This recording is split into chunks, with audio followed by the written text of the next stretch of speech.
Right. Steve, is that just the straight truth? Trump is a nationalist, and with all that word carries. No, he is a nationalist. I am too, but you don't understand what it does carry. When you try to compare American nationalism to Nazis, for example, you're incredibly mistaken, because the Nazis, their perverted nationalism was about racial purity. It was about blood and soil. American nationalism, which, by the way, defeated Nazism, American nationalism is about shared ideals. It's about a constitution. That's not It has nationalism. nothing to do with race, for example. Yes, it is. Well, by the way, you don't get, Chris, to just decide. Nobody made you CEO of the English language. You know better than that George is Orwell? nationalism to me. Do you know better than George Orwell? Yeah. Do you know who that is? Yes, I do. Do you yes, know better I do. than he? Yes, yeah. Well, then I've why heard does he George see a Orwell. Yes, difference I have. between patriotism and nationalism? Why does he see it as pernicious? Why does he see it as investing itself in these ugly concepts that you disagree with?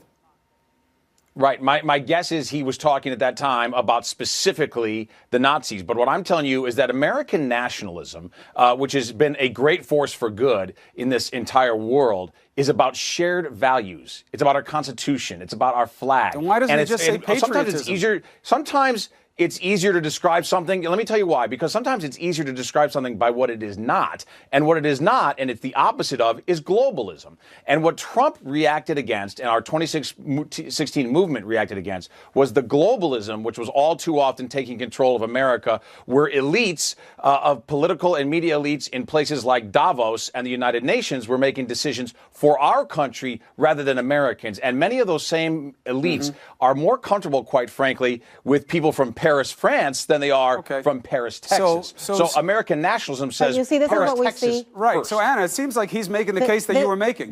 Nationalism means exactly what I was afraid it meant.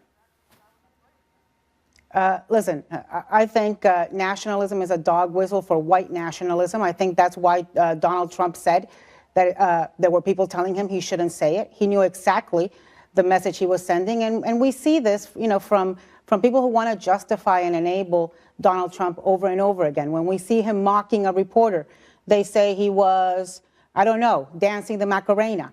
When, he pretends he doesn't hear the question about denouncing David Duke, they pretend the earpiece wasn't on well. When we hear him boasting about sexual assault, they pretend it's locker room talk.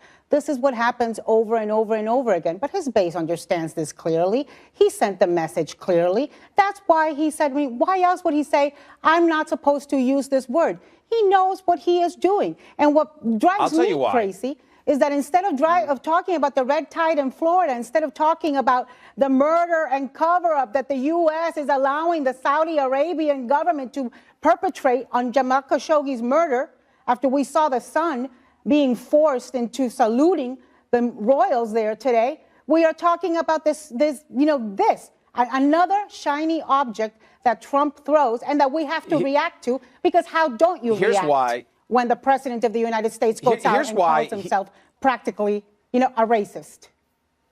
Here's why he said that he's told that he shouldn't say it. And it's a shame we've come to this point, but pride in country and pride in America first has been unfortunately regarded increasingly by many elites who believe more in transnationalism and multilateralism than they do in America. It's become regarded as something retrograde. You think that we're criticizing? You think I just did what I did on the Magic Wall because I'm an elitist who doesn't like the idea of caring about your country?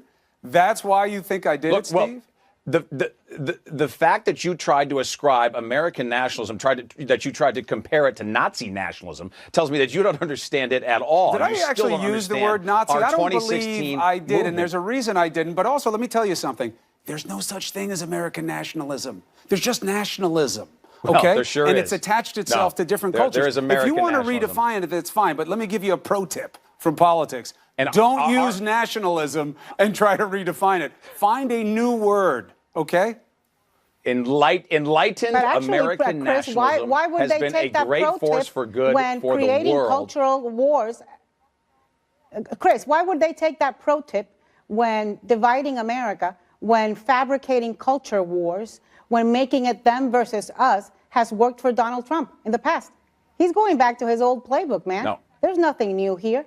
What he was doing is American ginning up the nationalism. base, throwing out this kind of red meat and this racist, dog whistling type of language. Bannon didn't even call it American No. nationalism. He called it economic nationalism because he was trying to parse a little carefully. I don't know where you're going with American nationalism. That's an oxymoron.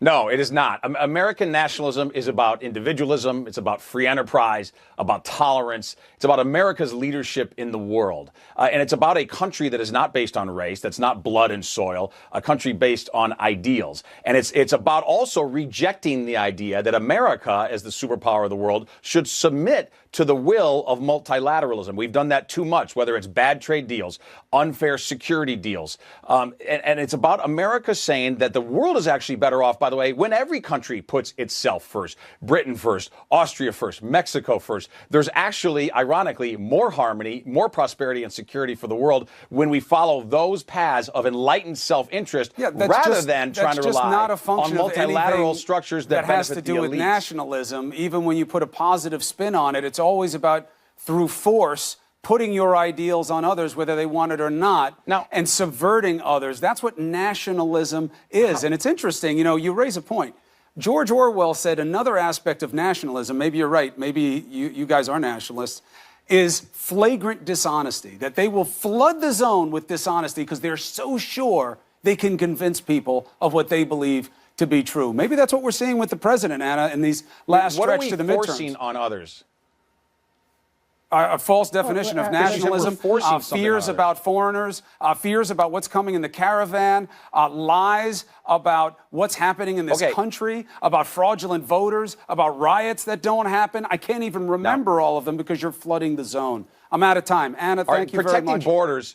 Steve, I'm out of time. But thank you very much. 5,000 for lies. both of you. You're not.